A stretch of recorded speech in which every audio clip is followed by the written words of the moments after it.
my near-death experience happened when I was like in my early 20s, so a long time ago, and I hadn't really, it did have a big effect on my life, but I never really talked to people about it. And then all of a sudden, someone asked me to teach a class about death and dying because they heard I had a near-death experience, and so many people were interested. It's good because to me, it's like kind of coming out of the closet in a certain way, because there's part of my life I would never talk to people about. So this is Right.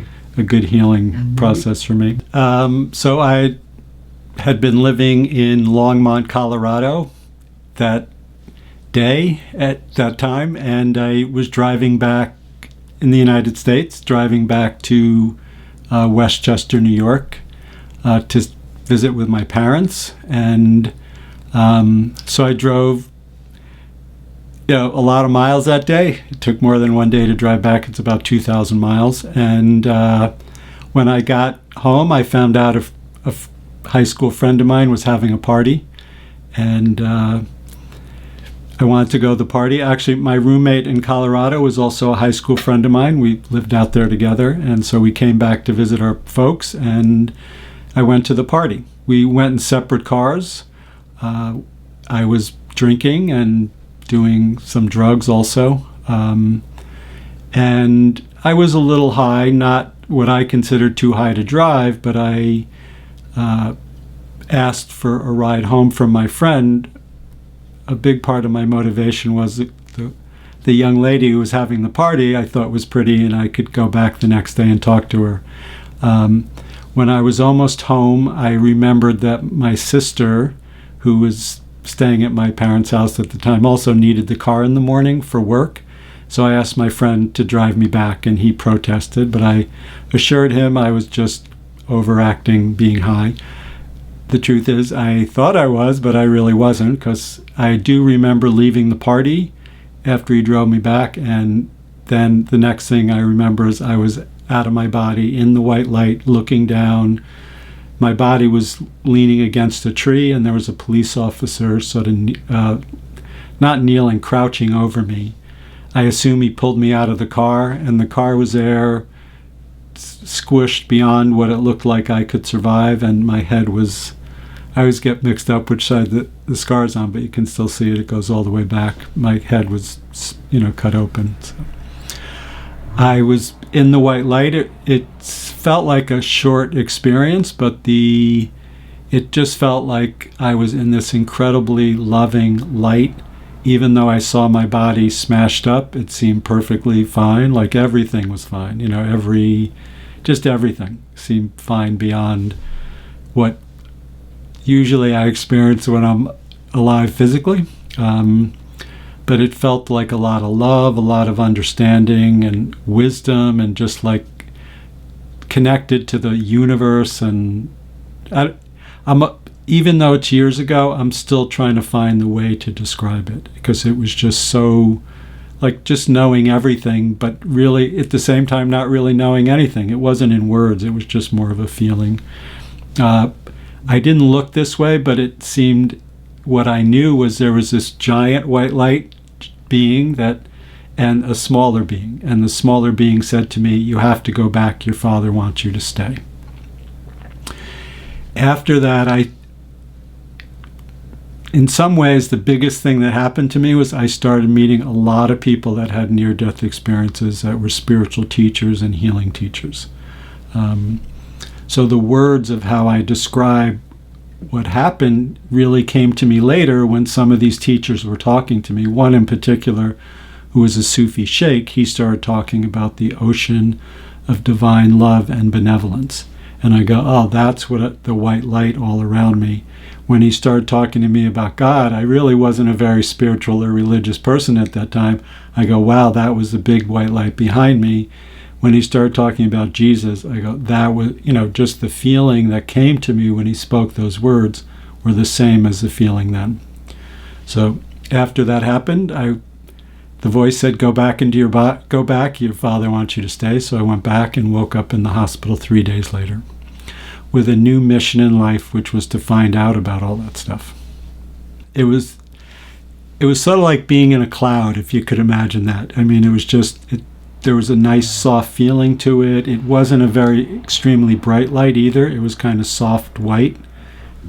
And yeah, I'm a very kinesthetic person, so even my experience a lot when I'm physically alive is a lot about how things feel emotionally and touching with my hands. So I my thoughts about it are is that basically God communicates to us in our own language, and my language is definitely feeling as opposed to words usually. I've learned a lot from being educated, a lot because most people want you to speak words, that to learn how to speak, but a lot of it is how do I put my feelings into words.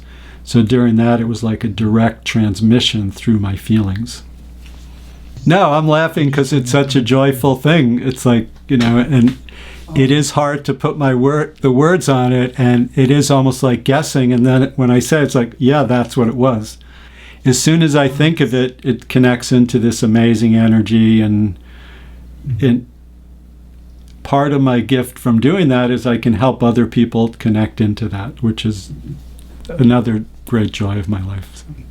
In my near-death experience, they were actually behind me. So it was more of I do have an image, but it was like they were behind me, but I sort of knew what they looked like. The big white light was just a big white light. There was no form to it. The small one, it looked like a different shade of white, really, that could have been a person, but I didn't see any features or anything like that. It was sort of just like a light being, let's say.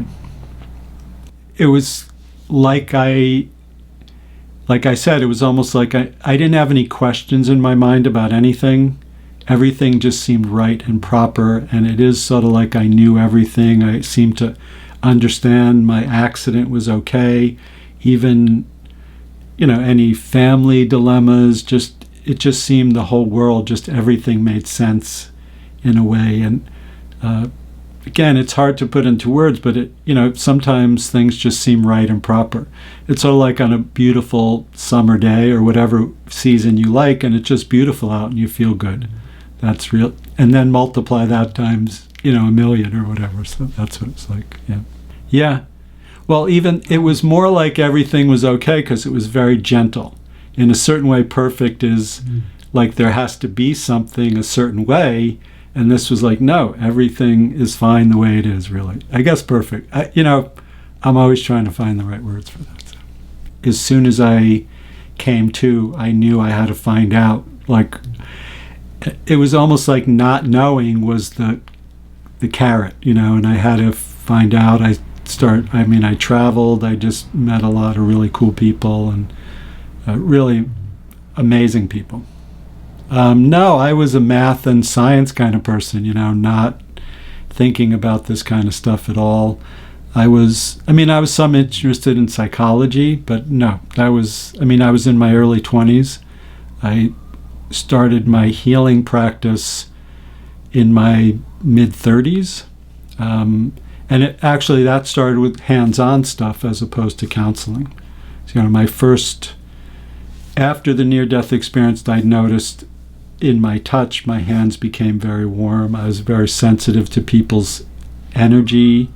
I did notice my intuition increase, but at the time, I didn't even really, it's not like I put two and two together because it wasn't something people talked about. Like now, people, even TV shows, they have so much fictional TV shows. It's just, it wasn't like, oh, this thing happened and I knew what it was. It was almost like, what's going on here? And I wanted to find out about it. Really, my interest was more spiritual as opposed to finding out about healing. As I said, I had no reference. The only reference I had was in Star Trek, to tell you the truth. So even though, and that was fictional, and I wouldn't possibly think that was real, but some of that was happening to me. And so it was like trying to figure out, what is this? Like, what does this mean? And I also was kind of intuitive before that, and when I was young, and I really assumed everyone was. So I've also been kind of naive, and so I learned to explore it. And, then I found people that sort of validated my experience and told me what was going on, which is good. I recently watched all the Star Trek series, and it's like there's so much cool spiritual and healing stuff in there that I didn't even notice back in those days. I noticed it in everyone. In Next Generation, there's a lot of stuff, but even in Deep Space Nine, there's very mystical stuff. I watched even in the original Star Trek, it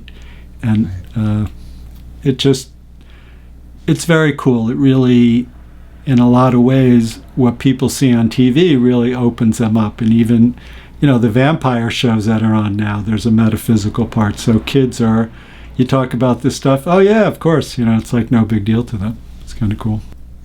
Someone said to me not too long ago, do you wonder if the people that were writing Star Trek had near-death experiences? Because some of it just seems so like the story. Actually, that Stephen King book, The Dark Zone, The Dead Zone, it was a movie and a TV show. The TV show, a lot of the things in that were very similar to my experience. I found it the closest fictional thing that, he was unconscious for 3 months or 3 years or something. I was unconscious for 3 days, but when he came to, he just started knowing things about people. Just the way he didn't go in his mind like he knew what it was like this discovery process. And I think that's important in doing spiritual work, to understand you are always discovering. There's always more.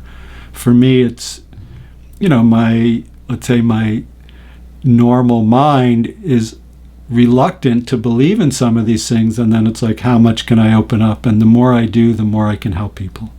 And it seemed like that was his process also, that seemed very true to reality to me. I was born Jewish, and I just assumed I was Jewish, but my beliefs now are definitely more Christian, and I go to church, a Unity church actually, and but I've studied Hinduism, since then I've studied different religions. So the latest thing I've been doing, instead of saying I'm no religion, I'm saying I'm all religions, because I do, in my beliefs, there are things from each different religions, and it's, a lot of people have issues with religion, partially because what people use it for. There's so many wars fought over religion. There's, you go to school, they're telling you you're going to go to hell or whatever. That's not the part of the religions I'm talking about. I'm talking about the loving part. Even, the story of Jesus was he left his body and he came back, and he healed people. And, in all the religions, there's those stories that the more conservative type of religious people don't want to acknowledge that part of it, but that's the part that really touches me. Well, all of those saints and stuff are around in the spirit and can help heal people, depending on what they're open to. A lot of times it is the religion the person's born into, that saint helps them quite a lot, actually. Not always, but like if I don't know intuitively, that's where, well, I always check with Jesus, because he covers the most people on the earth. And then if it's not that, then I'll ask the person what they were born and check within that, and otherwise ask them what their heart tells them. Sometimes I can do it when I'm working, I can do it almost like that, and it sort of happens naturally. In my life, I meditate a lot every day. I do journal writing, I do Tai Chi, I do things. So sometimes it takes a long time of meditating to do it. Sometimes I'll just start to talk to someone and it's not even work, and all of a sudden it happens. So it's some that it happens on its own, some that I have to initiate it.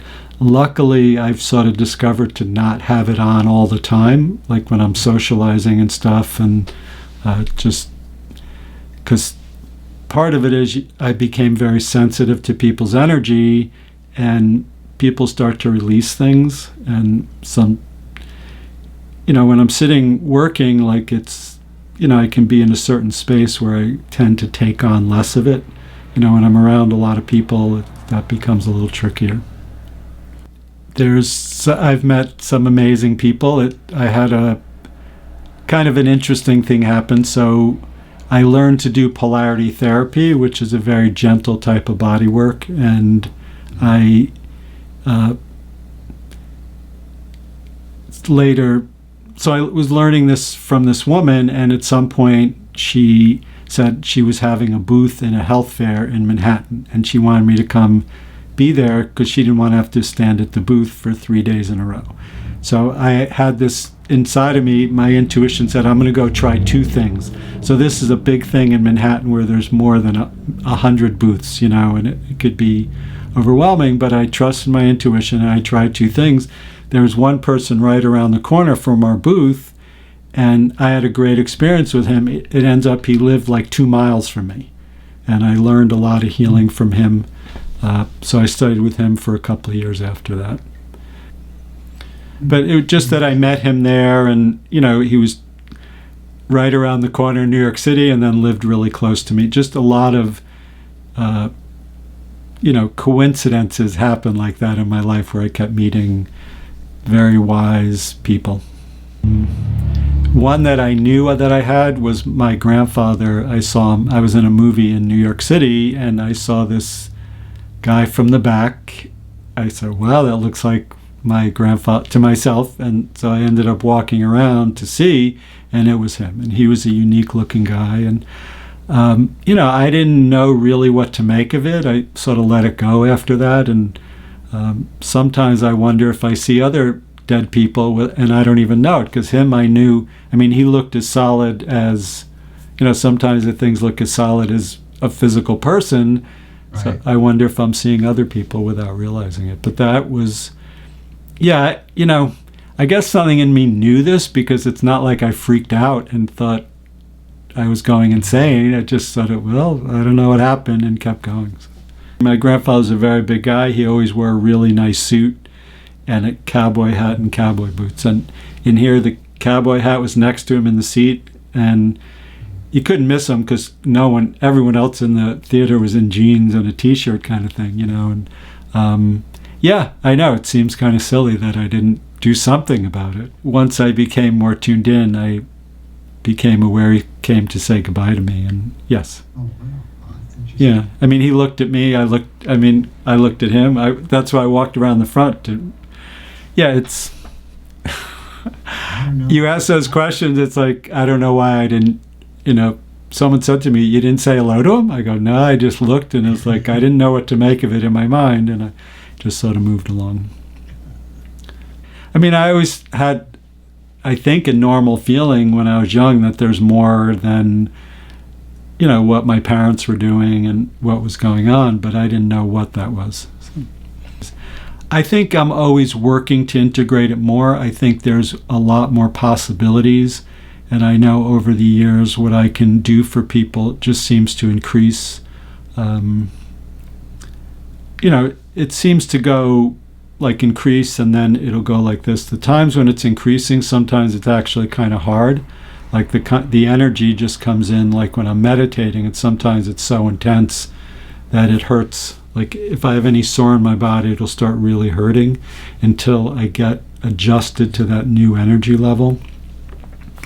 So I had that happen recently, where for quite a while it was hard to meditate because the energy would be so strong, it was so uncomfortable, and then all of a sudden I got comfortable with it, and then I can tell when I'm working with people I'm connecting to a higher place, and it seems to be quicker that they get into that place. If that, again, I use kind of vague words to describe it because it's not like 1 + 1 = 2, it's more like this quantum physics equation that leads to this thing, and it's kind of individual for each person, even what healing is, like what they want to experience, where their unfoldment is. And so it is about unfolding spiritually to me, and usually along with that there's physical health gets activated, or emotional health. There's a lot of negative, we were talking about saints, but there's also the negative things in the spirit, and those things, when I'm working with people, a lot of them get taken away, which is good. I'm not afraid of being dead. I'm definitely I don't want to suffer in the process of dying. Like, one good thing about my car accident was I didn't know it happened at all, and just I went from, leaving the party to being in the white light. If that happens, I'll be fine with it, because that part was the most loving, most wonderful thing you could imagine. And I get glimpses of that I have my daughter. I love her so much. You have kids too. That love you have for them is the closest thing I've experienced. Those times, not the times when your kids are being annoying, the times when it's like you look at them, it's like, you just see them as this perfect being. It's kind of cool. So no, I'm not afraid of being dead. I am possibly afraid of dying if it's, being drawn out or, injured or whatever.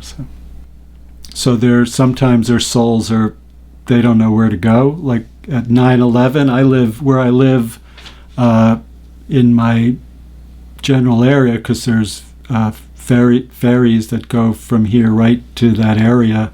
A lot of people from this area work there, and yes, definitely. So the way to help those people, again, a lot of times, whether, if anyone has a sense of that, we do use our imagination to activate this kind of healing. And I know I can be a little more specific about it, but you introduce these people to a saint, then they can be basically escorted to a better place. But in your imagination, you can imagine, if it's not Jesus, then it's probably the saint that is associated with your religion. So you can just imagine that, and they get helped. A lot of times people come to me and they talk about a relative that passed away, and they are not in as high a place they could. Today someone talked to me, and it was like, when I looked, it was like, wow, that person's in a really high place. And it was kind of cool to see, and I kept looking, like I was almost surprised, and I kept going, wow, that person's like really in this high place. And then I was checking, because they didn't live a very spiritual life. They didn't live a bad life. They were a very fun person in this life in a very nice way, but they had another lifetime where they actually were in India, being a very spiritual person. So they came into this life with a kind of very high spiritual place already. It's kind of cool. So yeah, I mean, one thing that was a really cool experience, because it was something that happened like in 1 second. This woman, she had arthritis and basically had pain. And it was some years ago. I wonder if she had fibromyalgia or something different than she was. So she was diagnosed with having arthritis, but I don't know if today she would have been. So I could see, she was telling me her story, and I could see there was this American, Native American Indian guide with her who wanted to help her, and she wasn't allowing that to happen. So she was talking, and this happens sometimes. As people talk for 2 seconds, I see all of what's going on, and I try to be polite and listen. So then I said, there's this Native American healing guide with you. And she said, oh, I know, someone told me, but she was afraid of it. And I said, you don't understand, this guide is there to help you. And she opened up, and it was on the phone. I could just feel it shift, and like that, she said, the pain's gone. And that was, that's a pretty cool thing. There's another time someone came to me, they had a miscarriage, a woman, obviously, and her friend sort of forced her to come see. This was in person, and her friend forced her to come see me because she was getting sicker and sicker. The doctors said, forget about ever having a child. We have to work very hard to save you, because she was getting very sick. After 2 sessions, I got an email from her saying, I don't know what you do, but the doctors say I'm getting better. They can't figure it out. About a year later, I heard she was pregnant, and then she ended up having a baby boy. When people line up with their soul or their spirit, good things just start to happen, whether it's health, business things, family stuff. In one way, when people pass over into the spirit, they're not the same as they are here. So they start to become part of the spirit. And for this, that sounds like a woman's name, it'd be good for her to just soften up in how she's seeing it and allow that energy to expand. If she were to look at it and understand that the way the spirits come in, it would be more like their positive qualities. So she's having some fear about it, so she's not able to really see the whole thing. But and a lot of times the messages are not that specific. So the idea is to sort of let the energy come in. There is a message in there from her grandmother. It's basically like filled with joy, we could say, as opposed to something specific. And she could open up to that and get more information. So the negative powers, or whatever they're called, like to block our spiritual awareness, because their job is really to maintain the physical level. I'm just going to send the light to that woman, because it looks like I would say her liver's a little out of balance. That's affecting, so the fear a lot of times affects the liver, so she could just let some of that go. That's what I would say. There's nothing written in stone in the spirit. Everything sort of moves. So there's also a lot of times when we see, as I said, when beings go into the spirit, there's an individual part, and then there's the whole part. Sometimes we see people in the spirit, and it's really just that person, because that's how the spirit wants to communicate to us. There's not very much of what we think of as the person physically there. So sometimes it is like when I saw my grandfather, that was my grandfather. But a lot of times it's more like a general message from God that God loves us, and that love is quite remarkable and healing. So it is definitely everything's okay in a way, and you're loved. That part is a big part of every message. And so for this woman, she can let go of that fear and if she remembers her grandmother, that love that her grandmother has for her, that would be a way to connect to it more, instead of trying to look at it with your mind and figure out, is it right or is it wrong? It is, it is the craziest thing we know can be true, and because those things are happening in spirit. It just, in the physical, things are physical. In the spirit, they're not. So we're trying to define it in a way, and in the way I said, like Jesus was just a light body, there's some wisdom in there. So there would be an image of her grandmother, but there's also the light that's around her. That her grandmother's trying to help her heal from something also. So that is something that's definitely real. I believe in reincarnation, and as I said, Jesus is the greatest reincarnation story of all time. So I don't know why Christian people don't believe in that. So there are a lot of things in the Bible that talk about something that could be considered reincarnation, as much as how other people interpret it. I love my work. I love helping people. It is so rewarding, especially like if a grieving mother is just, getting some hope when I can connect to their child and give them messages. That's really cool. Now, I mostly just really love doing my work and stuff. Don't let reality get in your way. That's all I could say. And that's kind of a funny way of, whatever your things you enjoy or your passions, find some way to express that. Everyone has this wonderful thing in them that knows of God's love and knows their love, and that part, and the thing that in you is that you love to do, try to do that regardless. And it takes I actually have tools on my YouTube channel that can be very helpful. There's one called Freedom Writing that is a great tool for I talk about getting the cobwebs out of your head, basically. Whenever I'm in a funk, if I do that, almost always, I say almost, but every time I remember, within an hour or two, all of a sudden I just feel like all that junk in my head is out, all that emotional junk. So that's a really good thing. I'd like to say I love you, and within that there is just that God loves you, and there's something in everyone that is this really cool thing. It can be I get to do this. It's very obviously spiritual, but construction workers, athletes, writers, anything, when you get connected to that really cool thing in you, it could be cooking. I love to cook, a couple of years ago, this woman came to me and said, "Oh, I know I'm very spiritual, but I don't know what to do." She was a mother, and I go, "What are you talking about? Like, that's the most spiritual thing in the world, And she goes, "Oh," and you could see her face just lit up, like she realized she was doing this valuable thing. So usually people are doing some of that really cool thing, and they just have to acknowledge it and let it come together.